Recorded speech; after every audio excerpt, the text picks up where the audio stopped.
The beginning of the episode shows us Andrea Brewer's birthday party. Her family has gathered to celebrate the occasion. Her son, Nick, daughter, Paya, along with Nick's wife, Sophie, get Andrea a birthday present.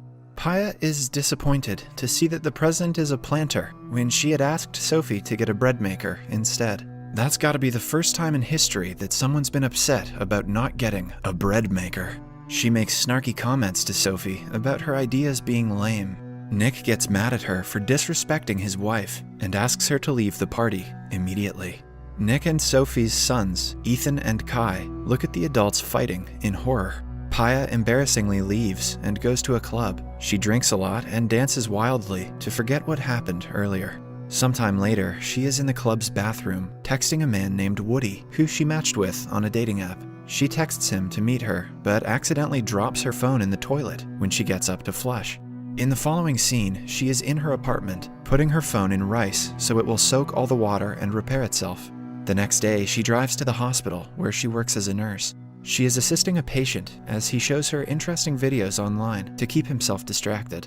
In one of the videos, Paya's brother Nick is holding up a card that says, "I abuse women." He then holds up a different card that says, "At 5 million views, I die." He appears to be beaten and scared, as if someone is making him hold the signs. Paya is shocked and doesn't know what's going on. She rushes to the hospital's phone to call Nick, but the call goes straight to voicemail. She then calls Nick's wife Sophie, but she doesn't pick up either. Paya freaks out and rushes to Nick's work. She then asks his coworker Matt about him. Matt claims that he hasn't seen him since the morning. Paya shows him the video, which worries Matt, so he asks his other coworker Dawn if she has seen Nick. The two find out that he missed his 8 o'clock meeting and hasn't been to work yet. Paya is now more worried than ever, so she rushes to the school where Sophie teaches. She barges inside, even when the guards warn her not to. Sophie gets rid of the guard and watches the video herself. She is as shocked as Paya to watch it. According to her, Nick left for work as usual in the morning, so the video makes no sense. The two then go to the police to file a missing report. On their way, the views in Nick's video reach 9,000 and proceed to increase rapidly.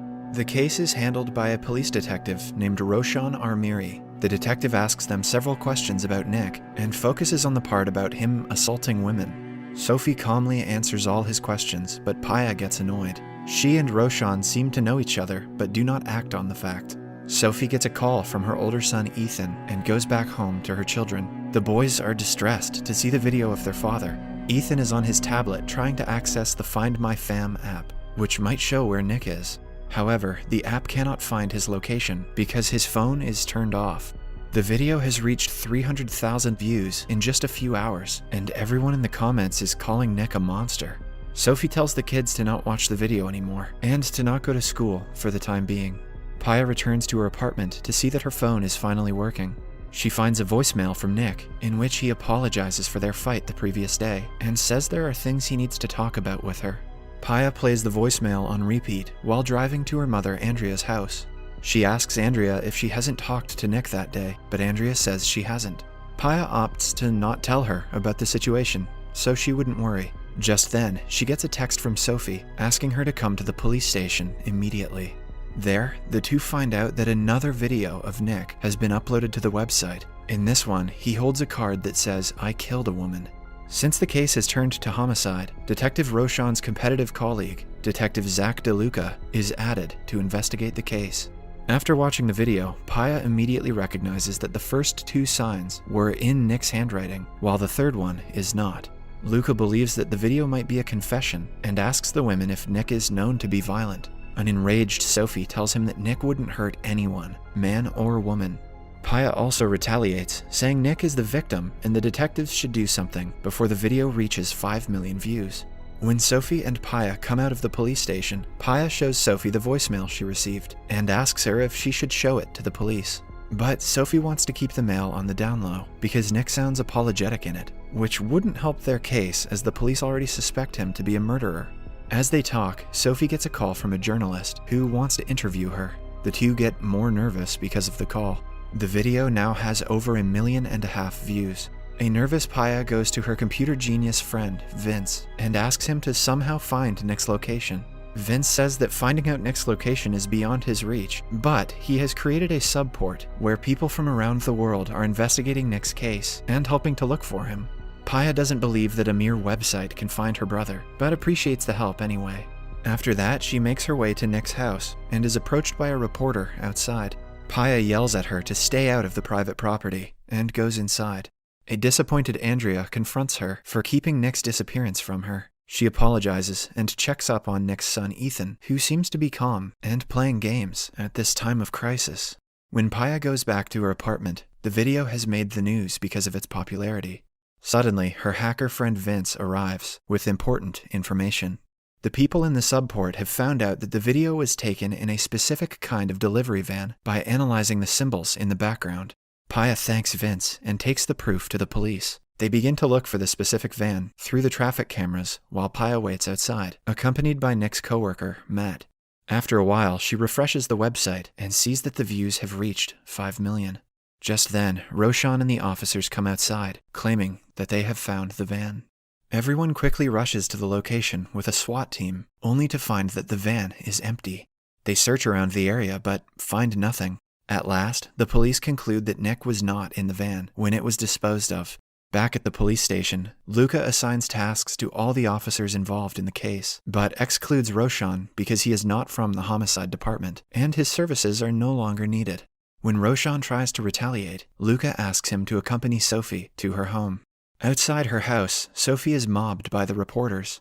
Roshan escorts her inside to see that the house is being investigated for evidence. Several police officers spread around, looking for any significant clue they can find. The kids ask Sophie if Nick has been found, and she assures them that he will be back soon. Just then, Luca arrives at the house and seizes all the family members' phones so that they can extract data that can potentially help them with the case. The family is skeptical about the procedure, saying that they are being treated as suspects. Everyone hands their phone over, except for Paya, who says that hers is at her apartment because it is broken. Amidst the search, Paya goes out to smoke. Roshan follows behind her for a chat. As the two talk, we find out they have been chatting with each other through a dating app for a long time. In fact, before Paya's phone dropped in the toilet, she was planning to meet Roshan. She asks him to keep her in the loop with anything that happens with the case.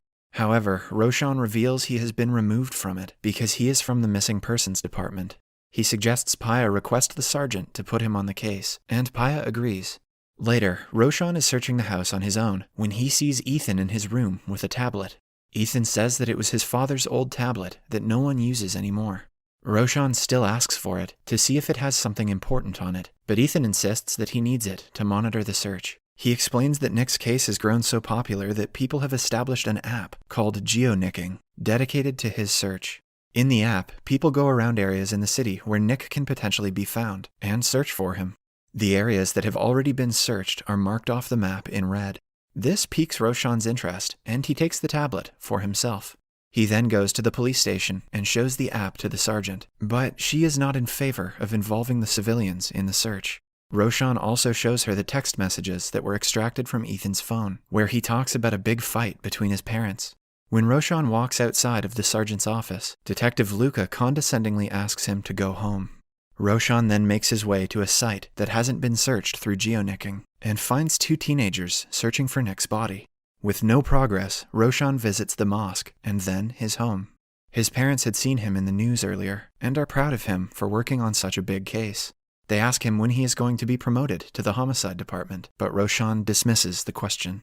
The following day, Sophie makes an official statement to the reporters, asking Nick's kidnappers not to hurt him.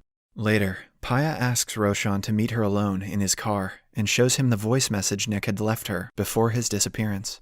Roshan is annoyed with her for not providing them with the information sooner, but Paya defends herself by saying they can go through her phone now. He asks her what problem Nick wanted to talk to her about, but Paya doesn't know either. Roshan then goes to the sergeant and tells her about the newfound information. He also comes clean of his relationship with Paya before Nick's disappearance. After that, he returns back to his desk, only to find the pictures from his dating profile pasted all over his station. Luca laughs at him for it. An enraged Roshan blames him for being discriminatory towards him because of his religion, but Luca claps back, saying that Roshan is not a team player and is using this case to get promoted. The next day, Nick's bike is found by the side of a secluded road. The police rush there and investigate the scene. Soon, an empty syringe is found nearby. They conclude that it was used to kidnap Nick. After the investigation, Roshan goes to Sophie's home and is received by her mother Ruby. He informs the family about Nick's bike being found and asks to speak to Sophie in private. He asks her about Nick's voicemail to Paya, to which she reveals about their fight the night prior. Then, Roshan inquires if Sophie and Nick were facing some marital issues before his disappearance. Sophie, unsettled by the question, claims that the status of their relationship has nothing to do with Nick's disappearance. Roshan gets suspicious and directly asks her if she knows where her husband is. Sophie looks at him in disbelief and asks him to get out of the house. Next, he goes to Paya's apartment to find her observing the geonicking app. He asks her about her fight with Nick, only to be dismissed. Eventually, she tells him that she and Nick are closer than most siblings, but he had been acting differently for the last few months.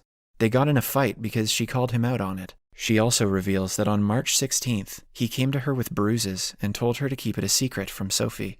As they talk, the geonicking app shows Nick's body has been found. Roshan and Paya quickly rush to the location, where a crowd of people surround Nick's body. However, getting closer to it, they see that the body is just a mannequin with Nick's face pasted on it as a joke. After the incident, Roshan drops Paya off at her apartment, where Nick's coworker Matt is waiting for her outside. She and Matt go inside as Roshan drives away. At night, the detective uses the Find My Fam app to look where Nick was on the 16th of March. He finds out he was at a bar and visits the owner the following day. While watching the CCTV footage, he sees that Nick had gotten into a fight with an unknown man that day. Later, he calls Paya to the police station and shows her the video of the fight. Paya sighs in relief that they finally have a lead and thanks Roshan for working hard on the case. After Paya leaves, Roshan presents his idea about the geonicking to Luca, who dismisses him at first but agrees to go on a search anyway. They reach the woods by an abandoned road, where Roshan finally finds Nick's decaying dead body in a nearby river. In the following scene, we see Roshan walk up to Paya in her apartment and inform her of the dead body being found. Even though Paya had anticipated this, she breaks down crying on the floor, mourning her brother's death. The next day, Roshan is welcomed into the police station with applause. The sergeant promotes him to the homicide department, and even Luca praises him for his good work. He then helps his coworker to go through Sophie's socials. While working, Roshan notices a picture of Sophie with a man who looks like the guy Nick got into a fight with at the bar. A surprised Roshan rechecks and confirms that it is the same man. In the following scene, we see Sophie at the police station. Roshan officially informs her of her husband's death. She freezes on hearing the news and asks the detective how he died. Luca reveals that he had head trauma, but the cause of death hasn't been confirmed yet. She sheds a single tear and asks them who was responsible. Luca then shows her the footage of Nick's fight with the man and asks Sophie if she knows him. To their surprise, she lies and says she doesn't. Then she is shown a picture of them together. So, Sophie finally admits that the man is her former colleague named Curtis Hamilton. She claims they are just friends and co-workers, but after her first lie, the detectives find it hard to believe. Later, she returns home and sits all of her family down. She finally reveals to the kids that their father is not returning home. All of them burst into tears, grieving Nick's death. Then, we see Paya at the police station, demanding Roshan to let her see her brother's body. However, she is not allowed to see him until the postmortem. Back in the house, Sophie tells her mother that she was asked about Curtis by the police. When she reveals that she referred to him as just a friend, her mother looks at her in disbelief. It is clear that something was going on between the two. Sophie cries, saying that if Curtis is the one who killed Nick, it will be her fault. As they talk, Paya arrives at the house, asking if she can sleep for the night. Sophie invites her but doesn't tell her anything about Curtis. Then, we are shown a flashback of Nick and Sophie's last wedding anniversary. They had a party that they enjoyed to the fullest, but by the end of it, Sophie received a text from Curtis that said he could not stop thinking about her. Sophie's demeanor changed after seeing the text. That night, she came clean about her 3-month affair with Curtis. Nick was furious at her. Back in the present day, Sophie sneaks out of the house and goes to see Curtis. He is shocked to see her, but invites her in. He acknowledges everything happening in Sophie's life and asks her if she is fine. Sophie instead asks him why he met Nick without telling her. Curtis replies that Nick messaged him out of the blue and asked him to meet at the bar. He wanted Curtis to tell him every detail of their relationship: who was interested first, when did they meet each other, and how many times they made love. He claims that by the end of the conversation, Nick attacked him, but Sophie is suspicious of him. As they talk, the police knock on his door and arrest Curtis. It turns out they had been following Sophie after she lied about her relationship earlier. Both Curtis and Sophie are then taken to the police station as suspects of Nick's murder. Subscribe for more videos like this, turn on notifications, and leave a like to help the channel out. Thank you for watching.